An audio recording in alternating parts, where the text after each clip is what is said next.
Rain fell over the quiet town of Millbrook, tapping softly against the windows of a small house at the end of a narrow street. Inside that house, a woman named Elena Rossi sat alone at a wooden table, her hands wrapped around a cup of tea that had long gone cold. She had been waiting. Not for a visitor, not for a friend, but for a man she had once loved and feared in equal measure. She knew he would come. She had always known.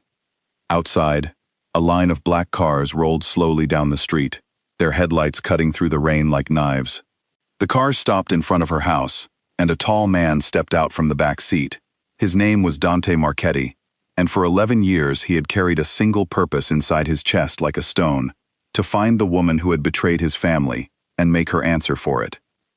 Dante had once been a young man with dreams that had nothing to do with power or fear. He had wanted to study medicine. He had wanted to build a quiet life, far from his father's world of secrets and danger. But on the night his father was murdered, all of that had been taken from him. The empire his father built, the debts, the enemies, the responsibility for hundreds of lives, all of it fell onto Dante's shoulders before he was even ready to call himself a man. And in the middle of that terrible night, one person had vanished. Elena Rossi, his father's trusted advisor, the woman who had practically raised him after his mother passed away, disappeared without a word. No goodbye, no explanation, just silence, and a hole in his life that had never healed. For 11 years, Dante searched. He built his father's business into something even larger, even more feared, all while chasing rumors and whispers about where Elena might be hiding. He told himself it was about loyalty, about justice, about making sure no one who betrayed his family could walk free. But somewhere deep inside, in a place he rarely allowed himself to visit, he knew it was also about grief. Elena had been the closest thing to a mother he had left. Her disappearance had felt like losing his family twice.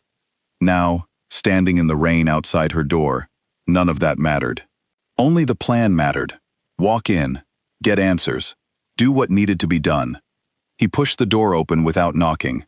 His men waited outside, silent shadows beneath the rain, trusting their boss to handle this alone. The house was small and plain, lit only by a single lamp in the corner. And there she was, sitting exactly where she must have known he would find her, looking older, thinner, but with the same steady eyes he remembered from his childhood.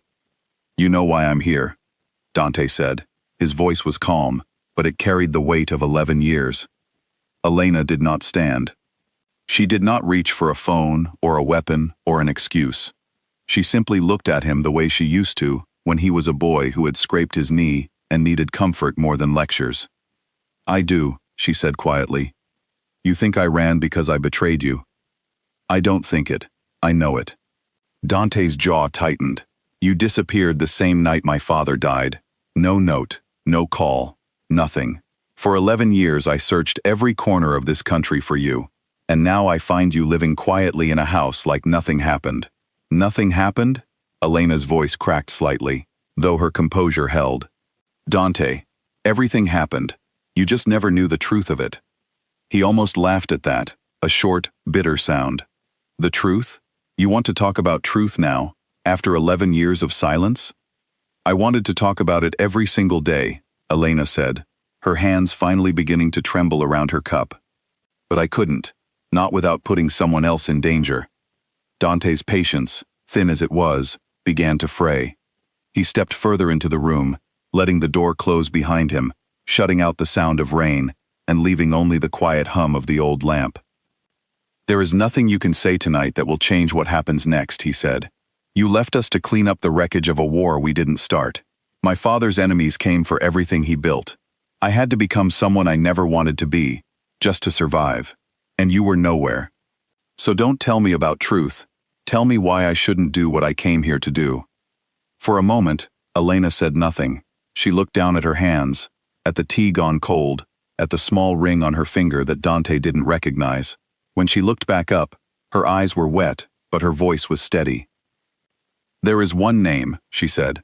"One name that will change everything you think you know about that night, about me, and about your family." Dante's hand moved instinctively toward his coat, where the weight of the gun sat cold and familiar. "Say it then. Say it and see if it saves you." Elena rose slowly from her chair. Her legs seemed unsteady, but she crossed the room toward him with a strange kind of courage. The courage of someone who had been carrying a secret so long that speaking it felt almost like setting down a stone she had held for years. She stopped close enough that he could see every line time had carved into her face, lines that had not been there 11 years ago, lines earned through sleepless nights and grief she had clearly carried alone. "Sophia," she whispered. The word landed like a blow Dante never saw coming. His whole body went still. The hand that had been reaching for his gun stopped, frozen mid-motion. His breath caught somewhere deep in his chest and refused to move forward or back. Sophia. His younger sister, the little girl who used to follow him around their father's garden, asking 1,000 questions about the world, who used to fall asleep on his shoulder during long car rides, who had vanished the very same night their father was killed. For 11 years the family had believed she was dead, another casualty of that terrible night. Her body never found, because the men responsible had made sure of it. "That name means nothing," Dante said, though his voice betrayed him, coming out rough and uncertain. "My sister is dead. She's been dead for 11 years. "No," Elena said gently, tears now sliding freely down her cheeks. "She isn't. I took her that night, Dante. I took her before the men who killed your father could find her too. If I had stayed even 5 more minutes, if I had tried to explain, if I had waited for anyone, she would not be alive today." Dante's mind raced backward through 11 years of grief, of memorial services held for a girl whose body was never found, of a family that had slowly learned to speak of Sophia only in the past tense. He remembered standing at an empty grave marker, placing flowers on soil that held nothing but a name carved into stone. "You're lying," he said, though the words came out weaker than he intended. "You're lying to save yourself." "Look at me," Elena said, stepping even closer, her voice breaking with the weight of everything she had held inside for so long. "Do you think I would use her name, of all names, as a lie? Do you think I could stand here and say the word Sophia, if it wasn't true? I loved that little girl as if she were my own. I have spent 11 years protecting her, because I made a promise to your father before he died, a promise he asked of me in case anything ever happened to him. He knew there were people who wanted to hurt his children to control his empire. He asked me to keep her safe, no matter the cost." Dante's legs suddenly felt weak beneath him. He reached out and gripped the back of a chair to steady himself, the room around him tilting slightly, as if the floor itself had shifted. "Why didn't you come to me?" he asked, his voice now barely above a whisper. "Why didn't you tell me? I searched for you for 11 years. I could have helped. I could have protected her too." Elena shook her head slowly. "You were 19 years old, Dante. You were drowning in grief, and suddenly responsible for an empire you never wanted. The men who came for your father were still watching your every move, waiting to see who else they could destroy to take what they wanted. If they had known Sophia was alive, they would have used her against you in an instant. I couldn't risk that, not even to ease your pain, not even to ease my own. So you disappeared," Dante said. "You let me believe you betrayed us. You let me hate you for 11 years. "I let you hate me," Elena said, her voice trembling, "because hate was safer than hope. If you believed I had betrayed you, you would stop looking too closely at what I left behind. If you believed Sophia was gone, no one would think to search for a girl who technically didn't exist anymore. I built her a new life, a new name, far from all of this. I watched her grow up safe and happy, even though it broke my heart every single day to know your family believed she was dead, and to know that you were suffering because of a lie I created to protect her." For a long moment, neither of them spoke. Rain continued to fall outside, tapping gently against the windows, filling the silence between them. Dante's men waited outside the door, unaware that everything their boss had believed for 11 years was quietly falling apart inside that small house. Slowly, carefully, as if testing whether the ground beneath him was truly solid, Dante lowered himself into the chair beside him. He stared at Elena as though seeing her for the first time, not as a traitor, not as an enemy, but as someone who had made an impossible choice out of love, and had carried the weight of that choice alone for over a decade. "Where is she?" he finally asked, his voice raw. Elena walked slowly to a small wooden drawer near the window and pulled out a photograph, worn soft at the edges from years of being held and looked at in quiet moments. She handed it to him with trembling hands. Dante looked down at the image. A young woman stood smiling in front of a small bakery, sunlight spilling across her face, her eyes achingly familiar. They were his mother's eyes, the same warm brown he remembered from old family photographs, the same eyes that used to look back at him from his little sister's face so many years ago. "She doesn't know who she really is," Elena said softly, sitting down across from him. "I never told her the truth. She believes her parents died in an accident when she was young, and that I am simply an old family friend who helped raise her. She has built a beautiful, quiet life. She owns that little bakery. She has friends, a future, a sense of peace I was terrified to take from her." Tears finally slipped down Dante's face, tears he had not allowed himself in 11 long years. All the anger that had brought him to this house, all the plans for revenge that had lived inside his chest like a fire, seemed to dissolve into something else entirely. Grief and hope tangled together until he could no longer tell where one ended and the other began. "I need to see her," he said. "Please, Elena. I need to know she's real."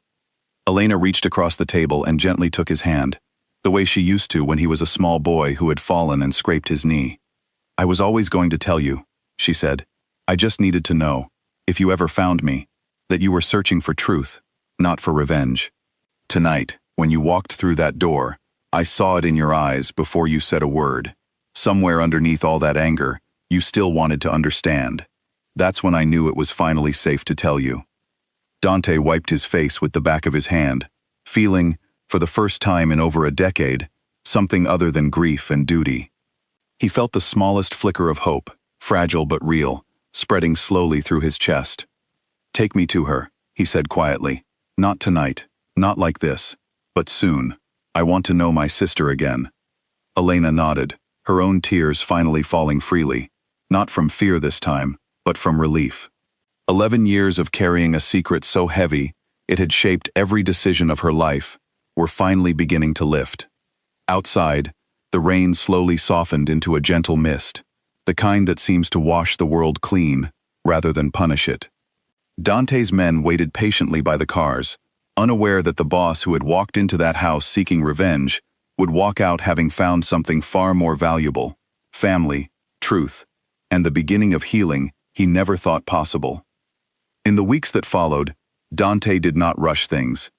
He allowed Elena to guide him slowly, carefully, toward a reunion that needed patience more than urgency. He learned about the woman his sister had become, about her love for baking, about the quiet, ordinary life she had built for herself, far away from the world of danger their family once knew. When he finally met her, standing quietly outside her small bakery on a bright afternoon, he did not tell her everything all at once. He simply introduced himself as an old family friend, the way Elena had once introduced herself to her, and allowed a new relationship to grow, slowly, gently, built on patience rather than the sudden weight of a painful past. It would take time before Sophia learned the full truth of who she was and where she had come from. But for Dante, that no longer mattered as much as it once did. What mattered was that she was alive. What mattered was that the promise made so many years ago by a father who loved his children more than his own life had finally been honored. And what mattered most of all was that a single whispered name, spoken in a small house on a rainy night, had turned a story that began with revenge into one of forgiveness, patience, and the quiet, powerful bond of family finally restored.